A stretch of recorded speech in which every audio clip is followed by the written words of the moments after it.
Hello दोस्तों, हमारे YouTube channel पे आप सभी का स्वागत है। आज हम बात करेंगे कल हुए मैच की, जो कि ईडन गार्डन्स में खेला गया। तो दोस्तों, कल का मैच बहुत ही हाई वोल्टेज मैच रहा, जहां पहले बारिश आ गई और फिर कवर्स हटाए गए और मैच 16-16 ओवर का रखने का निर्णय लिया गया।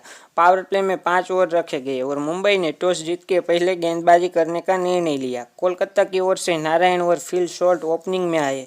फिल शॉर्ट ने मैच की पहली ही गेंद पे अपने रवैये दिखा दिए और छक्का लगा दिया। हालांकि 5वीं ओवर में बॉलर थुसारा ने जबरदस्त वापसी की और फिल शॉर्ट को पवेलियन भेज दिया। दूसरी ओवर में बुमराह ने नारायण को पहली गेंद पे बोल्ड कर दिया।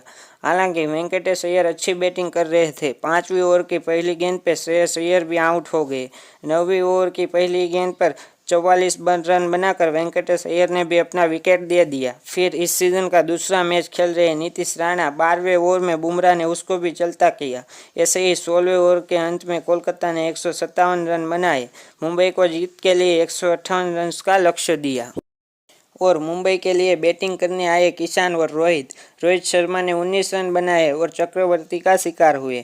ईशान किशन भी 40 रन बना के नारायण का शिकार हुए। कोलकाता के गेंदबाजी के आगे मुंबई के बल्लेबाज लड़खड़ाते हुए दिखे। सूर्या ने 11 और पांड्या ने 2 रन बनाए। तिलक वर्मा ने 32 रन बनाए। टीम डेविड कुछ नहीं कर पाए और मुंबई के बल्लेबाजों ने घुटने टेक दिए और कोलकाता ने इस मैच को 18 रन से अपने नाम किया और पहले नंबर पर बना रहा। तो दोस्तों, आपको क्या लगता है, पर्पल कैप किसके सिर पे रहेगी? कमेंट्स में बताना और वीडियो को लाइक, चैनल को सब्सक्राइब करिएगा।